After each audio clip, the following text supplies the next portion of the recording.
Firstly, good afternoon, Dr. Jyoti Sangle. Good So afternoon. Good wonderful to afternoon. have you amongst us after all these years of interaction, Yes.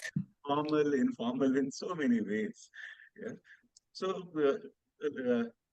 a little bit about Dr. Jyoti Sangle.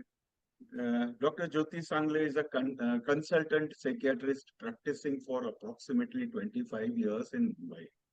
She currently serves as the head of Department of Psychiatry at the Holy Spirit Hospital, Andheri, and is a visiting psychiatrist at the Dr. L.H. Hiranandani Hospital, Powai.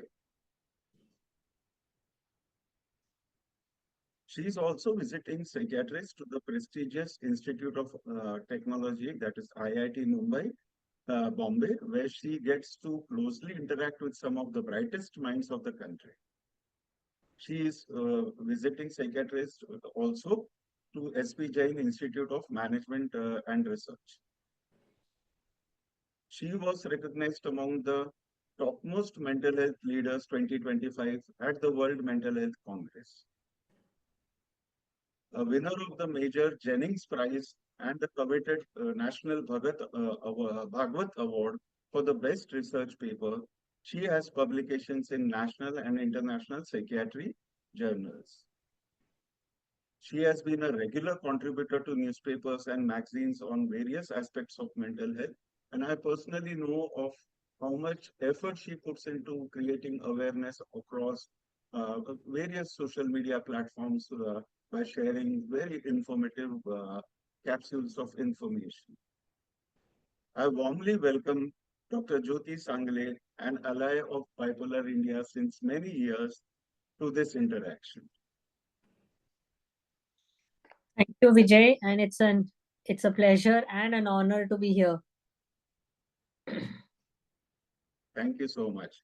And I'm glad to see that so many people are still joining in, despite our, telling them to.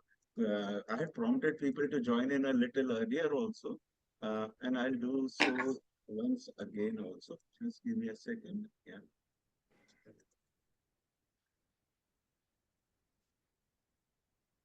Okay. So, Doctor. I'm sure the participants are eager to hear your valuable inputs and insights on bipolar disorder, managing it, and various aspects of it.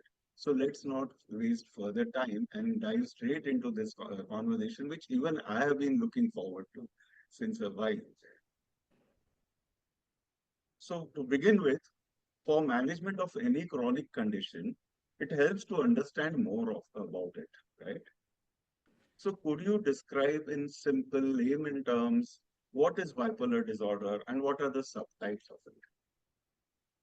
So, when we talk about psychiatry, we usually divide our illnesses into psychotic illnesses and neurotic illnesses. Psychotic illnesses are the ones in which we may lose touch with reality, and neurotic illnesses are the ones in which we don't lose touch with reality. So the neurotic illnesses would include maybe depression, anxiety, phobic anxiety, panic disorder, OCD, PTSD, ADHD. These are the neurotic ones, or the ones in which we don't really lose touch with reality. We may get dysfunctional and hence kind of not be able to face and manage reality, but we are aware of reality and we don't lose touch with it. The second category of illnesses is psychotic illnesses in which we kind of lose touch with reality. Now, bipolar is an illness. Bipolar disorder is one unique form of a psychiatric condition. So, by the word bipolar itself, it's kind of user friendly for us to know that we're dealing with swings of something, swings or poles of something. That's how the word bipolar. So what are the poles of which are we dealing with? The mood. So something which was called the mood disorder or was called affective disorders are now called bipolar disorders, in which we have swings of mood. The swings of mood can be in the positive direction or a negative direction.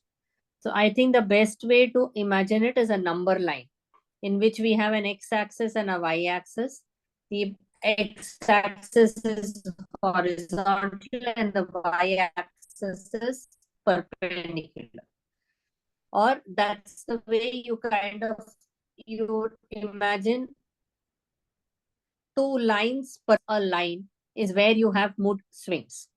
So that's what is for a layman bipolar disorder, where you have moods swinging, but the catch here is that the swing in the mood or the change in the mood has to be persistent. We are not talking about a mood which changes within seconds or minutes or within a day. That's very rare. So we are talking about a persistent change in mood over weeks or months on either side of the number line. So when we have these, it's called, it could be diagnosed as a bipolar disorder. So you could have, when you go above the number line or above the baseline, it's called hypomania or mania. When you come below the baseline, it's called a depressive episode. So bipolar can have hypomania, mania, hypomania, mania, mania, mania, hypomania. So it can have recurrent in any direction. It doesn't have to be up and down, up and down. It could be recurrent on any side of the number line. But if it's a persistent mood change, along with changes in thoughts, changes in behaviors, and changes in emotions, all the three have to be in tandem with the mood. That's when we call it an episode. So you could have a mania followed by a depressive episode. You could have hypomania followed by a depressive episode. You could have recurrent depression. You could have recurrent hypomanias. You could have recurrent manias. All of them in some way or the other would still be categorized under bipolar. But the major three categories would be bipolar 1, bipolar 2, something called a cyclothymic disorder, and the third is unspecified. So if we really, in the broad perspective, think about it, bipolar 1 is one in which you diagnose a proper manic episode, which may not require hospitalization, followed by a depressive episode. The depressive episode may not be so severe, and this pattern repeats.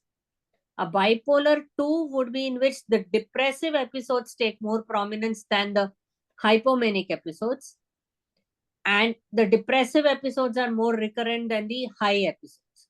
So that becomes a bipolar 2. There is something called a cyclothymic disorder in which, as a personality, you have changes in moods. But that's not so persistent as to call it an episode and require hospitalization on either sides of the number line. What we need to be cognizant about is now there is a new classification of rapid cycling, ultra rapid cycling, and ultra rapid cycling, which is making our diagnosis a little difficult and nuanced. So when we have this cycling within weeks or months, it's called normal bipolar disorder, no problem. If you have it within a month or within weeks, we call it rapid cycling. When we have it within days to weeks, we call it rapid cycling or ultra rapid cycling. And when it is within a day, we call it ultra rapid cycling. So that's basically the diagnosis of bipolar. But when we are talking about mania or a high episode, we are talking about less of sleep, over talkativeness, over familiarity, hyper religiosity, over sexuality, increased speech outputs, flight of ideas, speaking fast, restlessness, decreased sleep, increased appetite, and exactly the opposite in a depressive episode.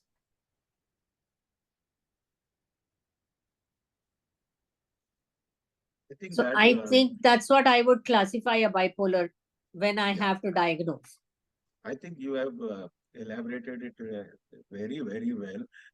And in simple, I think although you have touched upon all the various subtypes of bipolar disorder, it was very relatable to us, and it is indeed in layman terms. Thank you for that, doctor. So especially the bit about the new diagnosis of ultra rapid cycling, ultra rapid cycling. That is something very new to us also, although we keep abreast of many of the new developments in this field. Thank you for these inputs, Doctor. Meanwhile, to the participants, I would request you to please type in your questions in the chat box so that we can then address them after we have finished this interaction with Dr. Jyoti Sangle. All right. And please make those questions ones which are generic in nature, not too sort of, talking about a specific medicine or something which is unfair to put to a psychiatrist without knowing your case history in detail. Yeah, that's a request to you. Doctor, then, since we know now from you what is basically bipolar disorder, what it entails, the severity across the spectrum of it, how is the condition treated, and what are the chances of recovery to functionality?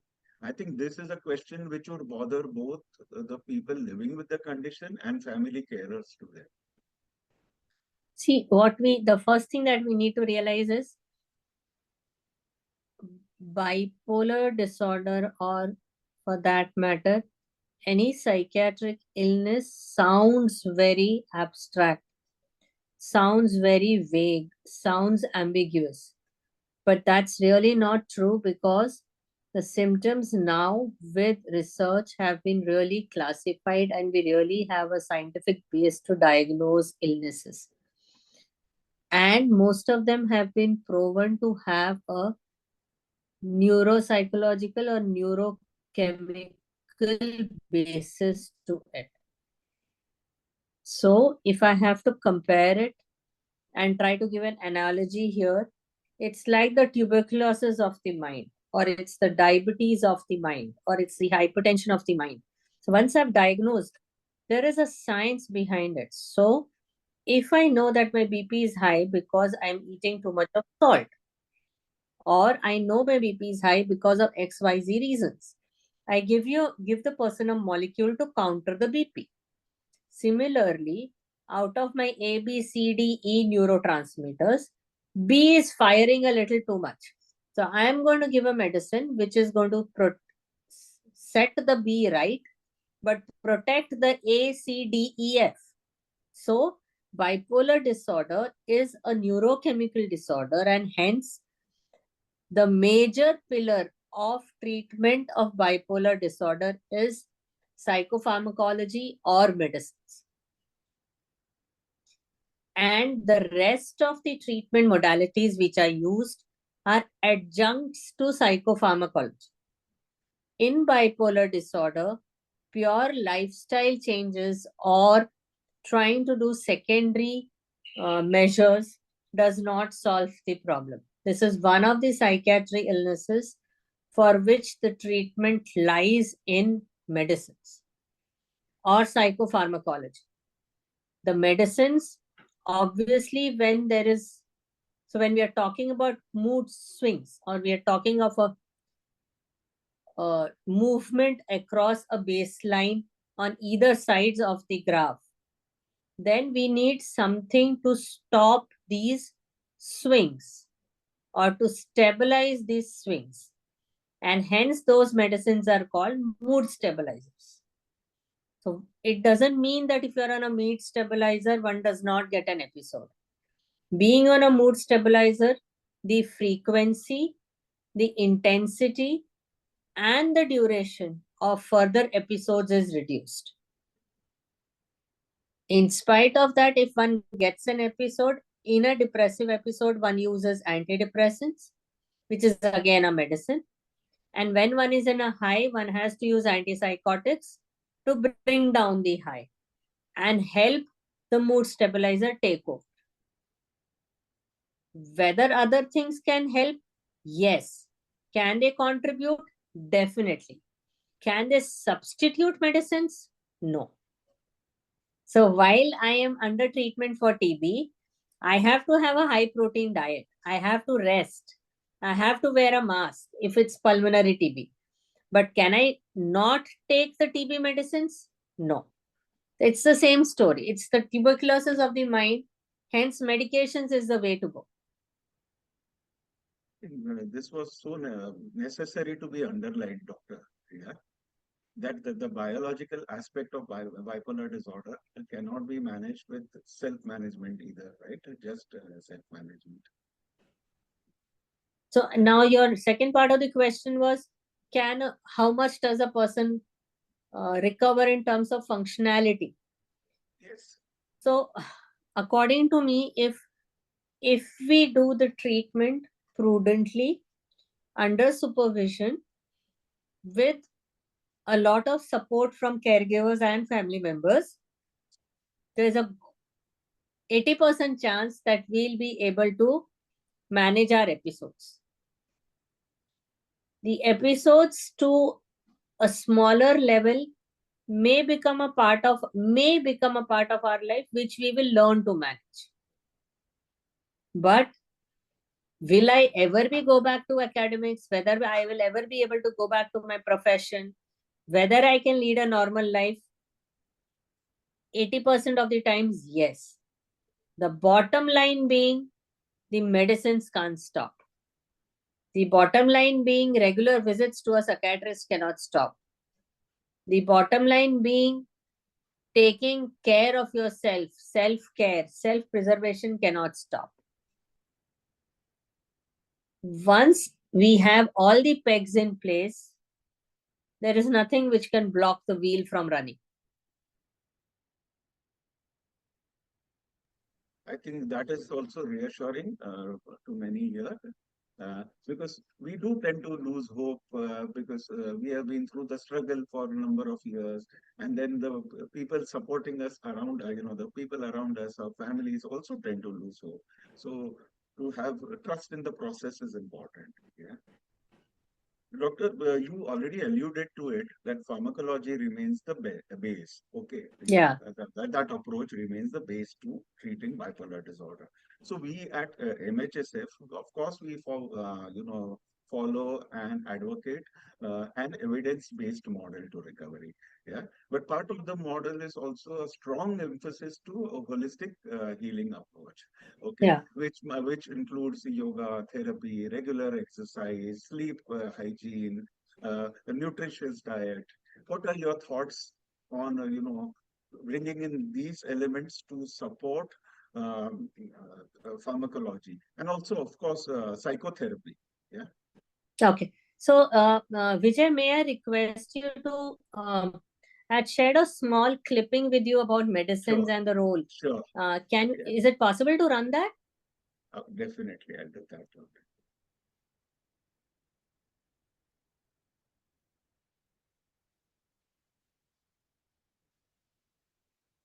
Is my screen visible? Yeah. Yeah.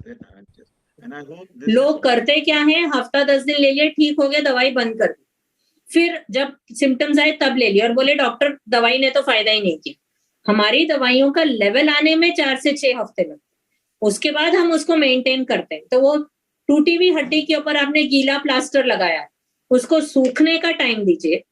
पहले गीला plaster है, फिर उसको सूखने का time दीजिए, फिर आप 3 महीने वो गीला सूखा हुआ प्लास्टर लेके बेड पे पड़े रहते हैं ना, उसके बाद आपका प्लास्टर खुलता है, फिर आप धीरे धीरे धीरे धीरे फिजियोथेरेपी करते हैं। तो जब आपको हड्डी टूटने में इतना पेशेंस है, तो जब आपका मन का फ्रैक्चर हुआ है तो आप क्यों जल्दी में हैं कि आपका मन दौड़ने लगे? आपका मन भी पहले मैंने जो दवाई दी है वो गीली प्लास्टर है, गीला प्लास्टर को जमने तो दीजिए, फिर उसको 4 से 6 हफ्ते तक अपना लेवल आके उसको इकट्ठा होके रहने दीजिए, फिर मैं उसको 3 महीने रखूंगी, फिर मैं प्लास्टर काटूंगी, फिर मैं आपको थेरेपी के लिए भेजूंगी। आपका जब हड्डी रुक सकती है तो मन को क्यों हम ना रुकने दें? हमको मन को दौड़ाने की क्या जल्दी? So this was a bite I had recorded for a platform. I just thought it would be relevant here when we spoke about medicines, and to reiterate what Vijay was trying to ask.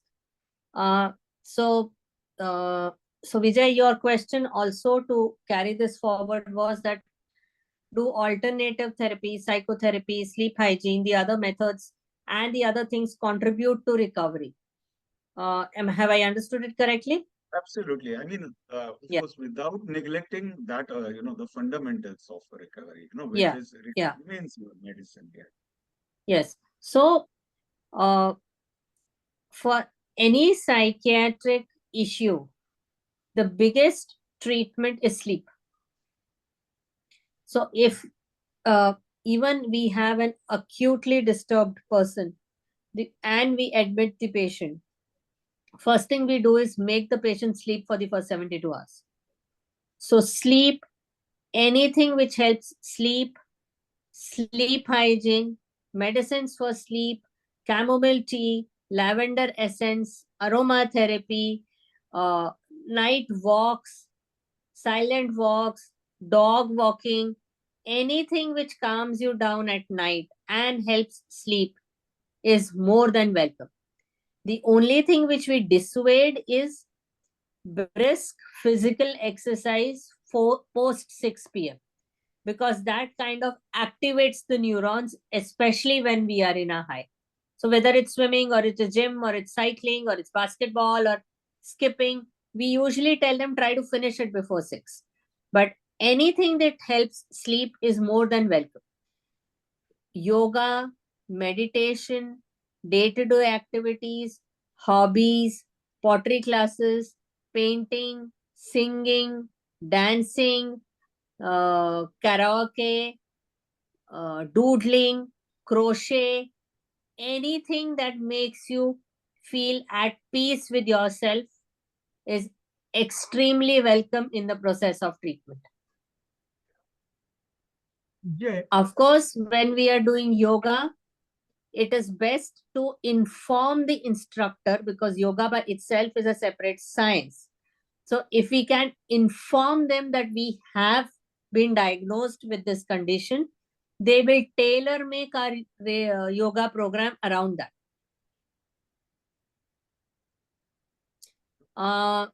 Meditation. Now, meditation is the tricky one here. So that is a very individual decision. Some patients who are less ruminating, we allow. Patients or clients or people who have a tendency towards rumination, we usually are a little wary and take an individual decision. Family therapy and psychotherapy. No condition in our practice can be handled without psychotherapy and family therapy, even if it is gross psychosis. Because it's the family who's the first line of caregiving. They are the ones who have to be with the client 24/7 and have to manage their life around this person. So family therapy, management of expressed emotions, expectations out of activities of daily living to be set right, expectations from the person's sleep-wake cycle to be set right is an extremely important part of family therapy. They are the ones who also help us with compliance in medications. So again, the family becomes a big pillar in care giving for bipolar disorder. Psychotherapy, yes. And now there are a lot of institutes which are training in CBT for bipolar disorder, DBT for bipolar disorder, somatic therapy for bipolar disorder. So yes, there are nuances in psychotherapy which have started. In general, psychotherapy is very supportive in bipolar, but family therapy, nothing happens without that. Great in-depth answer to that question of mine. Thank you, doctor. Yeah. Yeah. Yeah. Sorry, Yes, so we'll get to the questions a little bit later, Suresh. Yeah. Please bear with us. Yeah. Yeah. Just please bear with us. Yeah. So you have already answered my question, doctor, about can bipolar disorder be managed only with management techniques. You have alluded to it very strongly, and with metaphorical examples also, all right, across other chronic conditions such as hypertension, tuberculosis, and so on. Right. So let's not get into that again. That has been emphasized already. Yeah. Now, another big question that is a botheration for people, uh, and especially when as you yourself pointed out earlier, the treatment could be lifelong in most cases. Yeah, when that is a given for all of us here. Uh, so when we are on psychiatric medicines, it is a given that there will be side effects to these medicines, right? Hmm. Okay. Yeah. So how important is it to then follow the advice of the psychiatrist verbatim? Your thoughts on this very important issue, because many times people fall out of compliance because of this aspect. Uh, I will again draw first an analogy to a physical illness, and then I will answer your question. So Sure. even if I have diabetes, I keep on monitoring my sugar levels, right? Because I'm petrified of the fact that I may go into hypoglycemia, right? So similarly, our mood stabilizers do have side effects, but these side effects are all extremely manageable if you are under the supervision of a psychiatrist. And also the titration of medicines to prevent an antipsychotic sending you into a depressive episode and an antidepressant sending you into a hypomanic or a psychotic episode can happen only if a psychiatrist is seeing us regularly. So the drug-induced episodes also need to be monitored.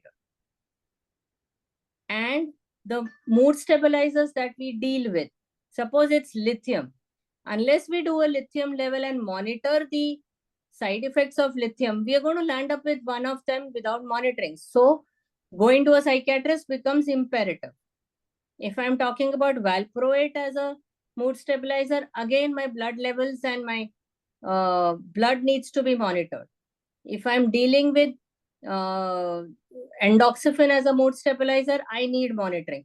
So all my mood stabilizers are designed in such a way that I can extract maximum benefit out of it, and or a combination of them if I'm monitored carefully. And if I'm monitored carefully, the likelihood of me having a severe, long-standing, resistant episode is lesser. That doesn't mean that the nature of the illness which results in an episode, I can change the course of the illness. No, I can only make it more livable as a psychiatrist. I can try to prevent episodes which could be drug-induced or man-made. I can try to prevent side effects which, if neglected, could result in problems. So even we as mental health professionals are finally trying to help. There is very little we can do to the brain structure or the brain neurotransmitters, but we can at least make this journey as smooth with least amount of hiccups and maximum stability. Side effects are there, but can easily be minimized if they are monitored properly. And that means going to a psychiatrist at least once in 3 months. So you missing quite a few times, there are logistical, financial reasons for which these follow-ups are missed. But what you land up paying after a year when you have an episode is much more than what one would have paid or spent or invested in that 3 monthly follow-up. Absolutely. Also, doctor, if one is intolerant to a particular medication, it's important to communicate that to the psychiatrist, right? There is, Absolutely. rather than just me, tapering them down and saying, no, this doesn't suit me. We are not the persons to take these calls at all, right? Yeah, that's also important. Also the number of options available nowadays are so many. If you're a diabetic, there are medicines which can give you. If you're a hypothyroid, there are others which can be given to you. If you have PCOS, there are others which can be given to you.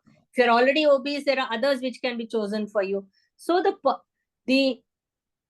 the plethora of medicines available in today's date is so huge that it is very rare that we can't strike a combination. I definitely, out of clinical practice, cannot say that I can manage with one medicine. But yes, I can strike a combination which will be tailor-made. And to hit the correct tailor-made combination is what takes us time. And that's how we have to call the patient again and again. And that's where it becomes a little overwhelming on the other side of the table for the person who has to come in. But it's that patience of the first 6 months, and then we hit the right combination and we are good. Yeah. Again, I repeat, that doesn't prevent episodes. It only prevents or saves us from the intensity of the episodes otherwise. I'll jump to a question which is very interconnected with this response of yours, doctor.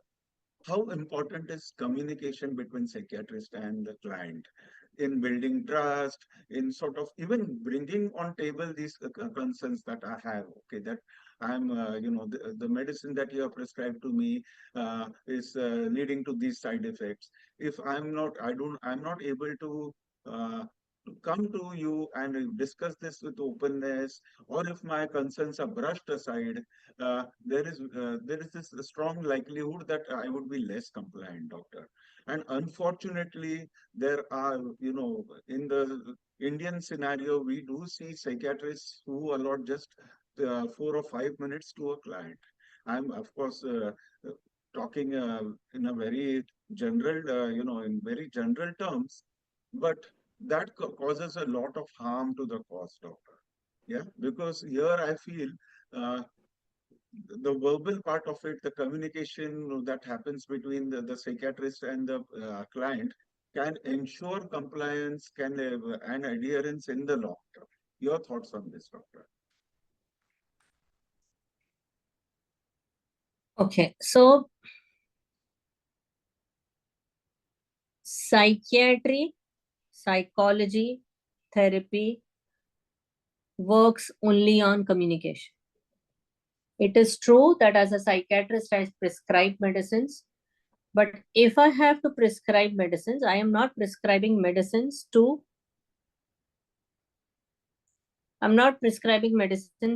someone who is bipolar. I am prescribing medicines to person A who is diagnosed with bipolar. So if I can't understand A, my combination will go wrong. Unless I spend half an hour, 45 minutes, 1 hour with the person, my combination as a doctor will go wrong. Because I would have missed some nuance about sleep, some nuance about trauma, some nuance about medical illnesses, something. Now, that's my responsibility on this side of the table. So if that's my responsibility on this side of the table, on the other side of the table, the person has come to me asking for help. Now, I can help the other person only if I have all the information. I can try to take the effort of extracting the information, but the information has to come to me. So for that, trying to put trust into the process and sharing your, I'm not saying details, but your innermost fears about psychiatry, about the psychiatrist, about psychopharmacology, about your fears, about your usual fears of becoming dependent, or that it'll affect my liver, it'll affect my kidney, this will happen. Express. The more the fears are expressed, the more they are addressed. And the more they are addressed, the more they are solved. And the more aware and alert do you become to the side effects?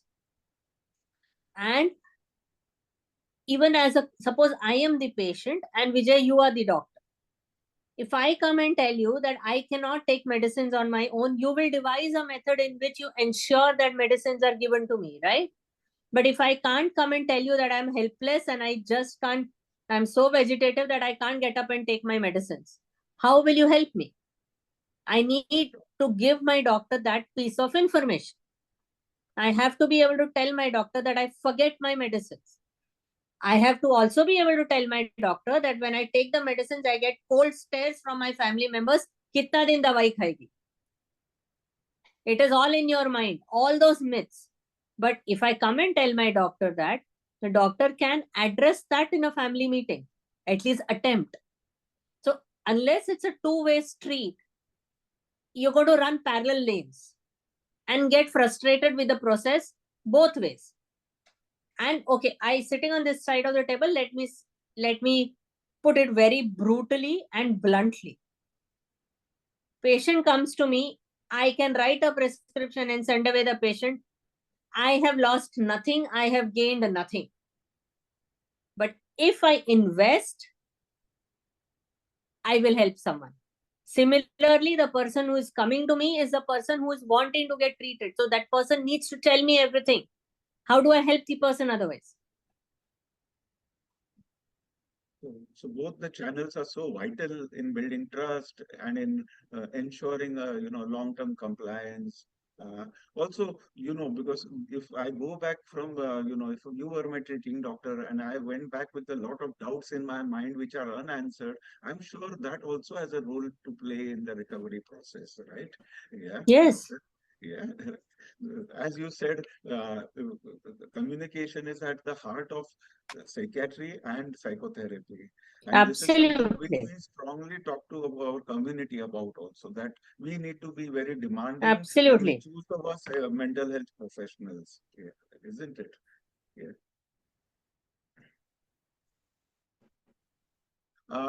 So we live in this era, doctor. Absolutely. Yeah. Your videos frozen, doctor. Yeah, your video had No, frozen for is it? but yeah, now Yeah. it's fine. Okay. Yeah. Okay. So we live in Yeah. this era where we are inundated with information, right? From Hmm. various sources, the net, the social media, various forums we might be on. Yeah. So, to your mind, what are the risks of overexposure to online information and so-called research that we might engage in when we do not have the capability of analyzing such research? And what is the potential of harm that this kind of information, how can it misinform us, in fact? So there are positives and negatives. Let's accept the fact that today also we are sitting and doing this Zoom meeting only because tech, digitalization, and social media has helped us. So it's a very powerful, positive tool also. So we need to acknowledge that. And because it started off positive, it it it's progressed and then kind of erupted in such a big way that it's difficult to filter the positive and the negative influences of social media and of digitalization. Coming to social media and depiction of illnesses, I think we need to stick to very, very authentic sources. We need to put our filters up about it. It has to be a medical source. It has to be an authenticated source with at least these many reviews. And kind of then go back to a medical professional and say, okay, this, I have read this. I have come to know this. How much of it is true? So boils down to communication and boils down to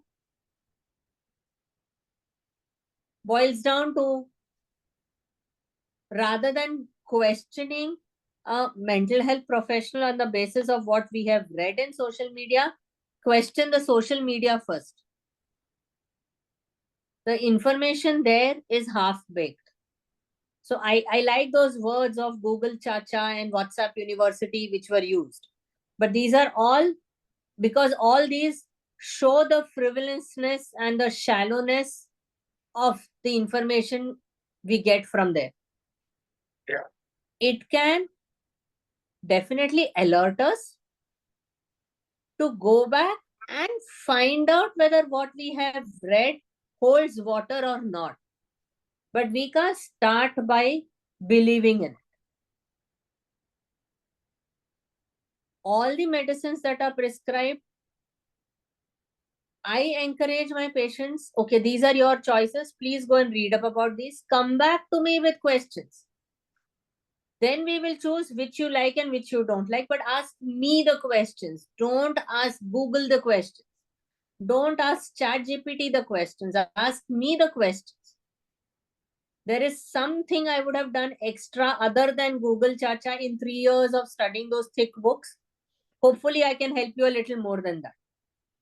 So it boils down to communication. I would say treat it as a trigger for knowledge, but not as a source for knowledge.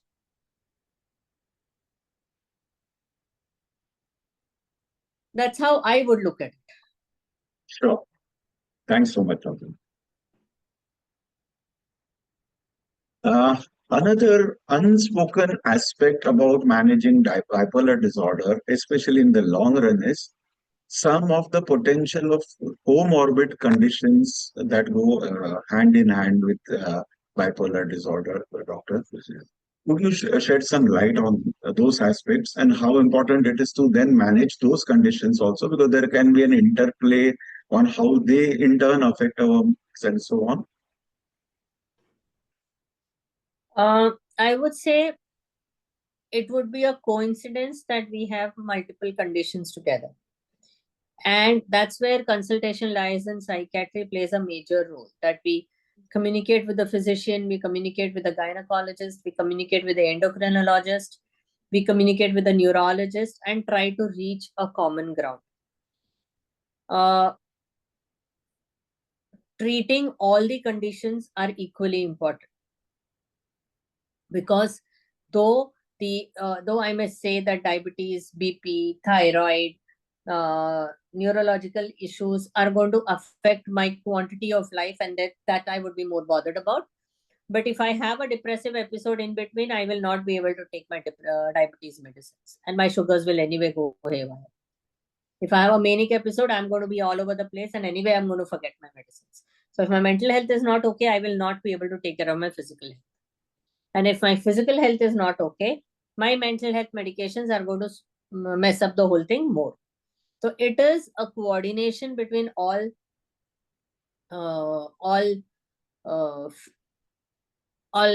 faculties that helps. And usually kind of we encourage them that we give a letter for the neurologist that, okay, this is what I feel. What are your suggestions? Can you tweak your medicines along with? So 2 people done. Then we send a common prescription, send it to the physician.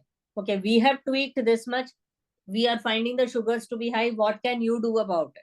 But these are the medications we would rather not take, especially rheumatologists, because their medications by default, most of them cause mood changes, the ones which are used for the autoimmune part. So it's basically communication between faculties, exchanging notes, and being compliant with all doctors, which is a Herculean task, is the answer actually. And hence, quite a few times, a caregiver plays a good support role, because he can do a few of the things, he or she can do a few of the things, and the patient himself can do a few of the things. But it finally again boils down to coordination, communication, and only emphasizes again the deep interconnect between physical and mental health. That's also an important aspect, Doctor, the connect between physical and mental Yes. health. Right? Yes. Yes. And that is why also you had already discussed about the need for holistic approach to health also, which can sometimes prevent lifestyle conditions from, nip them in the bud. sort of, right? Correct. I think we have taken up quite a gamut of topics, and you have elaborated on these questions of mine in quite in depth. So let's